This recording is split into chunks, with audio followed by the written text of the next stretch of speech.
Merveilleux, si merveilleux est ton immense amour. Ta croix proclame la grâce de Dieu sur moi. Personne n'a vu ni entendu et nul ne peut saisir combien tu es puissant et glorieux. Dieu merveilleux, je t'aime. Dieu merveilleux, je t'adore. Dieu merveilleux, mon cœur te chante. Dieu merveilleux, je t'aime.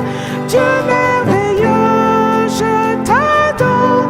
Dieu merveilleux, mon cœur te chante. La parole de Dieu est une parole immuable. Elle est sainte. Ce qu'il y a, c'est que nous sommes faits de chair de sang, comme je disais à l'instant, et parfois on ne comprend pas tout. Parfois on l'interprète bien, mal. Mais elle est immuable. Moi, j'ai besoin de son Esprit Saint. Et c'est pour ça que j'ai demandé à ma sœur Brigitte ici présente de vraiment prier pour moi, pour que je ne sois vraiment guidé que par son Esprit Saint au moment où je vous parle, et que ce soit vraiment des choses de l'Esprit Saint que j'ai à vous donner, et non pas les choses de la chair, ma connaissance, ce que j'appellerais mon levain, hein, que rien ne va venir lever la patte de ce bon pain que je viens vous apporter. Alors, Saint-Esprit, on vous donne toute la liberté cet après-midi de souffler sur l'ancien et fais ce qui te plaît. Dans le nom de Jésus. Amen. Psaume 144, il fait des vents ses messagers et de ses serviteurs des flammes de feu. C'est vraiment un de mes versets préférés de la Bible. Et en même temps, je suis un papa. J'aime bien le dire, de temps en temps, je suis un papa qui aime raconter des histoires. Et j'aime raconter des histoires. J'aime raconter à mes enfants, premièrement, parce que je suis un papa, mais également à mes frères et mes sœurs, parce que nous sommes des enfants de Dieu, des histoires de héros de la Bible, des gens de foi, des gens qui ont manifesté leur foi. Il y a un homme que j'aime beaucoup dans la Bible, c'est Daniel. Mais aujourd'hui, je ne veux pas vous parler directement de Daniel, je vais vous parler de 3 de ses amis. Ça y est, elle m'a fait un spoil. Oui, les amis de Daniel qui ont été jetés dans la fournaise. Alors je vais vous poser une question. Soit je vous lis intégralement le chapitre 3 de Daniel, soit je vous raconte l'histoire. Vous préférez quoi? L'histoire. On va raconter l'histoire. On va poser le cadre. Au temps du roi Joachim, une partie de la jeunesse, une partie des jeunes d'Israël ont été enlevés, pris et déportés, amenés en déportation à Babylone, en Mésopotamie. Ils ont été emmenés afin de servir le roi de Mésopotamie, le roi de Babylone. C'était une pratique courante. Les Romains l'ont fait, en Russie ça a été fait, c'est une pratique courante. On envahit un pays, et pour que ce pays soit conforme à nous, on envoie des administrateurs de périmètre dans terre conquise, et on prend des gens de la terre conquise, et on les envoie dans le périmètre afin de les former et qu'ils se conforment aux pratiques du pays. Et donc il y a cette déportation qui se fait, et parmi ces jeunes gens déportés, il y a eu Daniel. Et Daniel est né 3 de ses amis. Ses amis s'appelaient Anania, Michaël et Azaria. Et quand ils sont arrivés sur place, la première chose qu'a fait ce roi, c'est de les rebaptiser. Donc, Daniel a été rebaptisé Belshazzar, Anania a été rebaptisé Shadrach, Michaël Meshach et Azaria Abednego. Je t'en mets jamais aussi. On a pas la film avec moi, je t'ai jamais vu. Elle connaît la suite et la fin. Je t'aime. Et donc tu as l'histoire de Daniel et comment une histoire formidable. Daniel sera un serviteur de Dieu au milieu de ses ennemis, au milieu de ceux qui l'ont envahi, au milieu de ceux qui l'ont mis en esclavage. Il va être un serviteur de Dieu. Et ses trois amis, Shadrach, Meshach et Abednego, c'est la différence de Daniel. Daniel reste appelé Daniel quoi qu'il arrive au livre de Daniel. Par contre, ces trois amis, il semblerait qu'ils aient accepté leur nouveau nom. Shadrach, Meshach et Abednego. Et Daniel, quand vous lisez le chapitre 1, chapitre 2, dans le chapitre 1, vous voyez que Daniel vraiment pose sa judaïté. Il refuse de manger les liens du roi.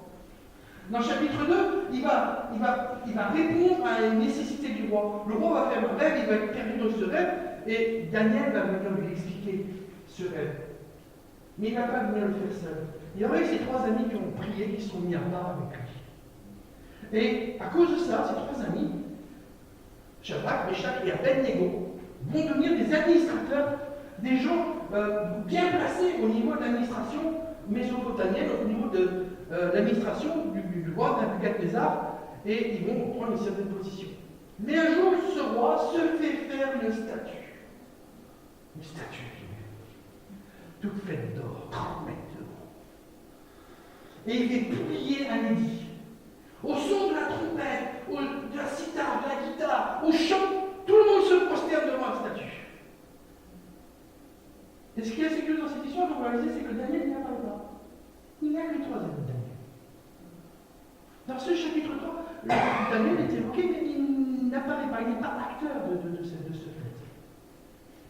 Et les trois amis de Daniel, donc Shadrach, Meshach et Abednego, vont décider de ne pas se soumettre.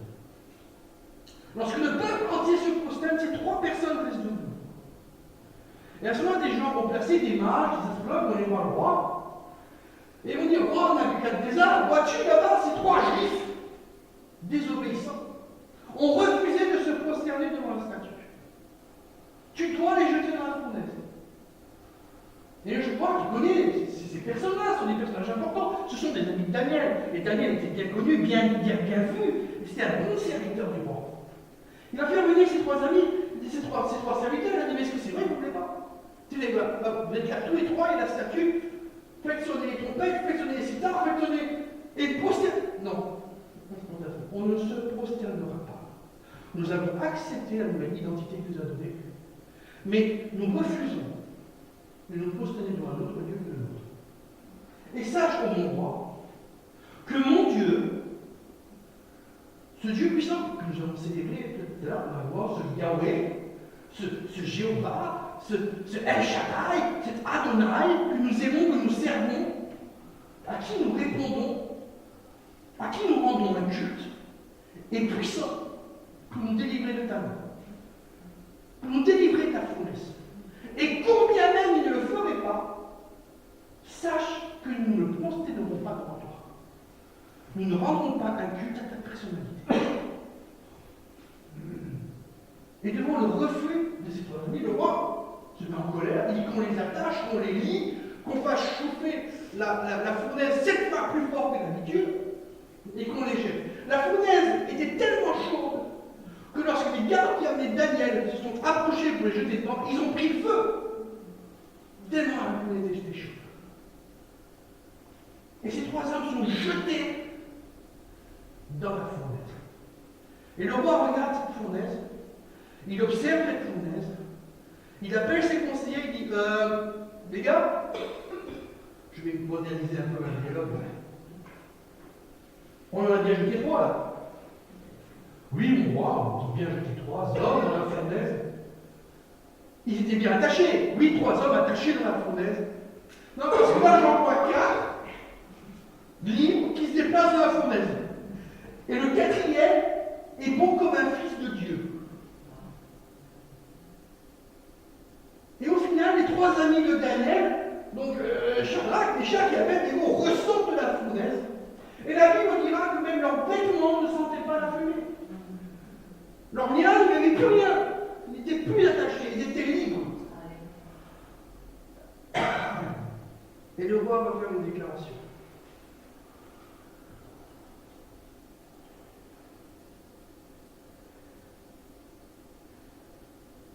Au verset 26, chapitre 3. Ensuite, Nebuchadnezzar s'approcha de l'entrée de la fournaise ardente. Et prenant la parole, il dit, Shadrach, Meshach et Abednego, serviteurs du Dieu suprême, sortez et venez. Et Shadrach, Meshach et Abednego sortirent du milieu du feu. Au verset 28, Nebuchadnezzar prit la parole et dit, béni soit le Dieu de Shadrach, de Meshach et d'Abednego, lequel a envoyé un ange et délivré ses serviteurs qui ont eu confiance en lui et qui ont violé l'ordre du roi et livré leur corps plutôt que de servir et d'adorer aucun autre Dieu que leur Dieu. Voici maintenant l'ordre que je donne. Tout homme, à quelque peuple, nation ou langue qu'il appartienne, qui parlera mal du Dieu de Shadrach, de Meshach et d'Abednego, sera mis en pièces et sa maison sera réduite en un tas d'immondices, parce qu'il n'y a aucun autre Dieu qui puisse délivrer comme lui. On dit, waouh, quelle déclaration! Mais quelle déclaration! Nebuchadnezzar, un homme qui servait des dieux étrangers, un homme qui lui-même se voyait tellement comme Dieu, qu'il s'est fait faire une statue pour dire je suis Dieu, déclare qu'il n'y a pas d'autre Dieu que le Dieu d'Israël, à cause de la foi de ces trois hommes. Est-ce que c'est surprenant? On pourrait le dire face à la persécution, face à dire mais ouais, quand même la fournaise ardente, se faire brûler vif, c'est pas vraiment où il est mort qu'on a envie de vivre. On n'en désire pas, parce qu'on préfère être tranquille, avec la famille autour, dans notre lit. Ça, non. Ils ont résisté, ils ont tenu tête. Est-ce que c'est surprenant? En fait, non. Non, parce que si on prend leur nom, quand ils ont été déportés, ils s'appelaient. Donc il y avait Daniel, Dieu est mon juge. Il y avait Anania, Dieu est miséricordieux. Il y avait Michaël.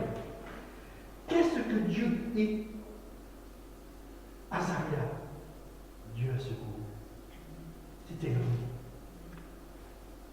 Et quand ils sont arrivés en Mésopotamie, le roi les a rebaptisés Belshazzar, qu'il protège sa vie et garde splendeur. Voilà ce que ce nom veut dire. Daniel l'a refusé. Il a refusé tout nom différent que celui que son Dieu lui avait donné. Je le nomme Daniel. Malheureusement, ces derniers ont accepté Shadrach, grand scribe royal. Voici ce que ce nom veut dire. Oh, quel mot qualificatif, je suis grand scribe royal. Michaël était l'invité du roi, Meshach. Voici ce que ce nom veut dire. Le grand scribe royal, l'invité du roi. Et le dernier, Azaria, Dieu a secouru, a été appelé Abednego, serviteur du Dieu Négo. Ah, j'ai cherché. Mais c'est qui ce Négo? C'est des négociateurs? Non, du tout. J'ai dû fouiller parce que Négo. Non, mais j'ai fouillé, et je suis tombé en fait. J'ai dû aller voir sur des sites d'archéologie, des sites de personnes qui sont intéressées à la mythologie mésopotamienne. En fait, Négo, peut-être que nous on l'appelle Négo, parce que c'est un dérivé de l'hébreu.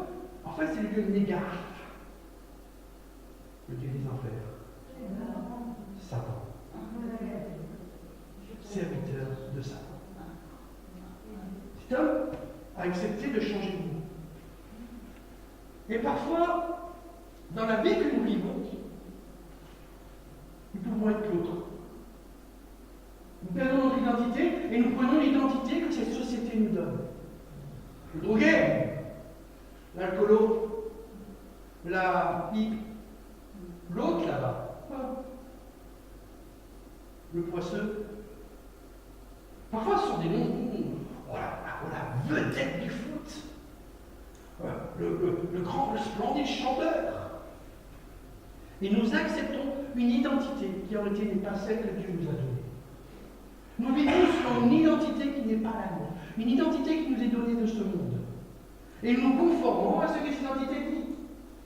Parfois, nous commençons à rentrer dans certaines pratiques, disons, le péché, en disant, oh, c'est pas grave, tout le monde le fait. Tout le monde pense ça, tout le monde dit ça. tout le monde ceci, tout le monde cela. Oh, tu sais, c'est la vie. Pour ces gens-là, c'était devenu leur vie. Ils étaient devenus administrateurs du roi, ils avaient des noms donnés par le roi. Mais quand à un moment donné, ils se retrouvaient face à un choix. Le choix de renier leur Dieu. Ils ont refusé. Ils ont préféré affronter la fournaise. Avec l'espoir, la foi et l'espérance que leur Dieu était suffisamment puissant, en le confessant de leur bouche, que leur Dieu a été puissant pour les délivrer, pour leur délivrance. Et vraiment, c'est le petit partage que j'étais à la semaine dernière avec Brigitte, avec vous autres, quand vous êtes durant le cours d'études. J'avais vraiment besoin d'entendre la parole de Dieu sur là, je suis au milieu de vous. Et j'ai entendu ce verset que je n'ai pas noté, ce verset. J'ai voulu le rechercher, je n'ai pas pris le temps de le rechercher, mais c'était formidable.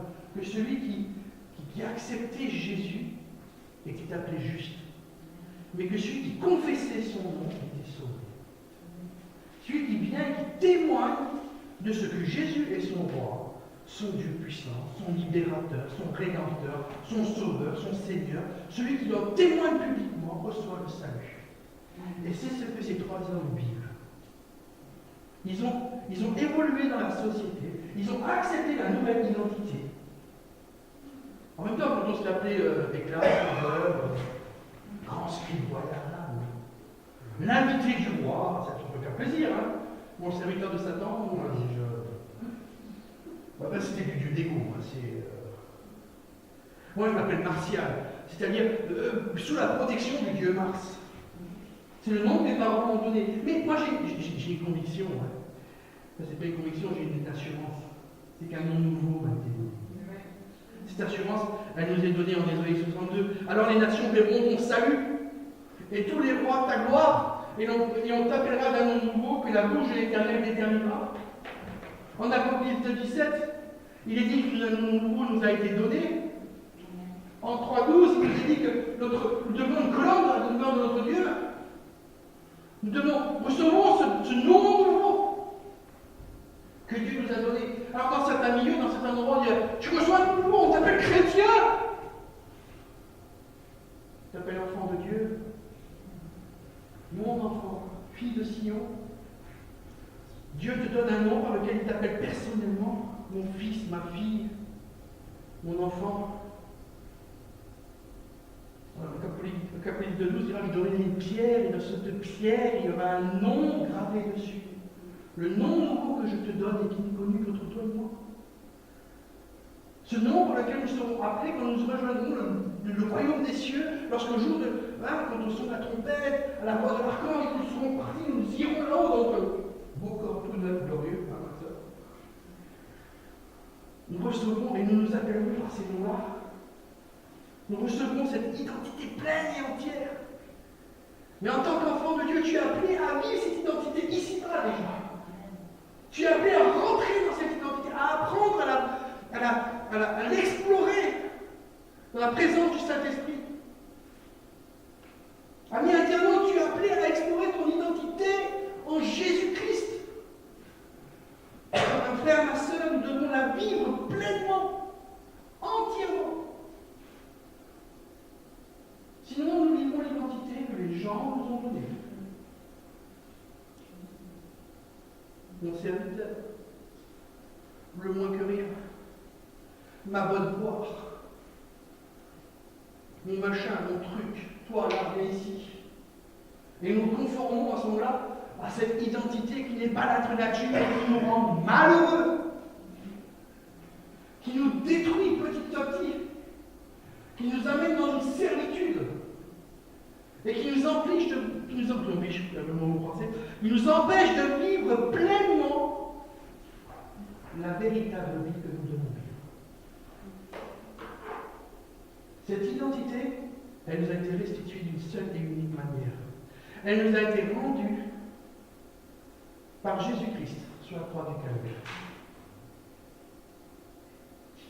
Aujourd'hui même, dira-t-il à ce brigand sur la croix, celui qui se reprend, aujourd'hui même, brigand, voleur, tueur, non, aujourd'hui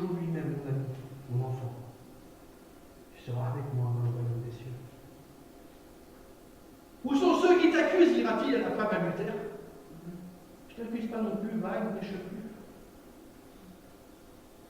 À la femme à la perte de sang, ma fille, elle n'est plus la femme à la perte de sang, c'est ma fille. La foi t'a sauvé. Il arrête de taper dans son identité. Tu n'es plus celle qui est rejetée, tu n'es plus celui qui est jugé, tu n'es plus celui qui est crucifié. Tu deviens celui qui est aimé de Dieu, puissant. Et si tu as un doute, je t'invite à relire l'Évangile de Jean, chapitre 1. De savoir que ce n'est pas par ta volonté, ce n'est pas parce que tu as fait, ce n'est pas par tes actes, ce n'est pas par tes bonnes actions, ce n'est pas par tes bonnes œuvres, ce n'est pas parce que tu es super gentil, grand mignon et que tu fais bien la cuisine que tu as été sauvé. Hein, c'est pas parce que tu fais du bien, parce que tu as massacré tout le monde. C'est pas ce que tu as fait qui te détermine. C'est ce que Dieu dit de toi. Et si tu as accepté le Dieu puissant d'Israël en son Fils Jésus-Christ, si tu as accepté son sacrifice et que tu as compris qu'il est mort sur la croix pour tes péchés, que tu as compris qu'en fait, cette mort qu'il a vécue était en fait celle à laquelle tu t'es destiné, si tu as compris que ce sang qui a été versé pour toi, non pas pour ton accusation, mais pour ton salut, alors tu deviens juste. Mais si en plus tu viens et que tu en témoignes, que tu rentres dans une vie active, en passant par les eaux du baptême, en rentrant dans ce baptistère et en ressortant, en mourant en Jésus-Christ et en ressuscitant en Jésus-Christ, alors tu es sauvé. Non pas que ce soit le baptême qui sauve, mais c'est le témoignage, l'acte de foi. Le fait que tu dis maintenant grand et puissamment, oui, je suis enfant de Dieu. Oui, j'obéis et je marche selon le salut. Nous voyons qu'au moment où Jésus est sur la croix crucifié, deux hommes se lèvent pour aller le décrocher. Il y a Nicodème et Joseph d'Arimathée. Et la Bible dira que Joseph était disciple de Jésus-Christ dans le secret. Il avait accepté philosophiquement Jésus, il avait compris que Jésus était bel et bien ce Messie qui était envoyé, mais il n'osait pas en témoigner. Et là, il avait ouvertement entré, allé sur le lieu du crâne, chercher le corps, lui sacrifier, chercher le corps, un Pessah éternel, cet agneau immolé pour la rédemption de nos péchés. Il en a témoigné à la pleine lumière. Le soir d'un Shabbat, il devenait impur pour le Shabbat. En plus, c'était le Shabbat pour le Pessah. C'était Pâques, il devenait impur pour Pâques. C'était un corps qui n'était pas sa famille, c'était quelqu'un qui touchait un mort. Il devenait totalement impur. Nicodème était totalement impur. Lui, grand sacrificateur, docteur de la loi. Non. Il devenait pur à jamais. Il devenait saint à jamais. Il a accepté la mort de Jésus. Il a accepté sa délivrance. Alors le baptême ne sauve pas en lui-même. C'est la vie chrétienne. La vie chrétienne n'est pas une vie d'église. Désolé pour vous. Désolé de vous le dire. C'est pas une vie d'église. C'est pas une vie de convention. C'est pas une vie faire des concerts partout. C'est une vie à témoigner de Jésus-Christ. Dans chaque instant, chaque acte de sa vie. On n'est pas chrétien que chez nous, le samedi après-midi, je suis catch. Voilà, tout est moi, les gars. De midi à 17h30, je suis chrétien. Le reste de la semaine, je suis comme d'habitude. C'est pas vrai. Je suis chrétien de minuit à minuit. De 00 à 23h59. Chaque jour, je suis chrétien. Chaque jour que Dieu fait. Parfois, ça me fait rigoler. C'est vrai que Marie-Agnès a dit au début de la louange, aujourd'hui, c'est samedi, c'est Shabbat. Moi, c'est Shabbat tous les jours. On fait le culte l'année, on fait le culte l'année. On fait le mardi. On fait le culte tous les jours, on fait le culte tous les jours. C'est pas que j'ai mis le vin ou le petit morceau de pain, c'est que chaque jour doit être une louange à l'Éternel. Chaque jour, chaque acte que je pose, chaque instant que je marche, à partir du moment où je me réveille, et même quand je dors, je suis enfant de Dieu. Là, actuellement, la dernière fois, le frère Patrick nous a parlé de la louange, le tabernacle de David, il a parlé d'un groupe qui s'appelle Glorious, qui est un groupe catholique, mais il est parfait, mais qui est vraiment à des chants inspirés, des chants puissants. Un de ces chants, c'est « Je suis enfant de Dieu ». Allez, excusez-moi, Lorsque les disciples, les 72, sont envoyés à travers Israël pour témoigner de qui est Jésus, quand ils reviennent, ils disent ouais, même les démons nous sont soumis, les gars, vous avez vu, trop fort. Jésus leur dira soyez plutôt heureux que votre nom soit inscrit dans le livre de vie. Soyez heureux de savoir que votre nom est inscrit dans les cieux. C'est ce que nous vivons chaque jour. Alors, parfois, vous savez, quand il y a un endroit qu'on aime bien, on se dit, ouh, là-bas, ça ne pas qu'on soit trop nombreux, hein, vous savez, un petit coin, un pique-nique, il ne faut pas trop que tout le monde le sache, parce que si on est trop nombreux, après, ça va tout gâcher. Alors, je vous rassure, témoignez de Jésus. Témoignez de Jésus. C'est les cieux, c'est le ciel, c'est aussi grand que l'univers. Tout le monde peut y entrer. On peut amener autant de personnes que le Seigneur vous inspire. Ne vous retenez pas. Témoignez de Jésus. Alors, il y a des fois où ça va fonctionner. On va être content. Et puis, il y a des fois où ça fonctionne moyennement. On va dire, bon, la parole de Dieu a été annoncée. Puis, il y a des fois où on va carrément se faire jeter. Là, on va faire oui, Seigneur, j'ai mal. Ou on va être blessé. Mais rassurez-vous. Vous allez voir quelqu'un en disant oui, j'ai le mot. Ah non, pour Jésus, je n'en veux pas.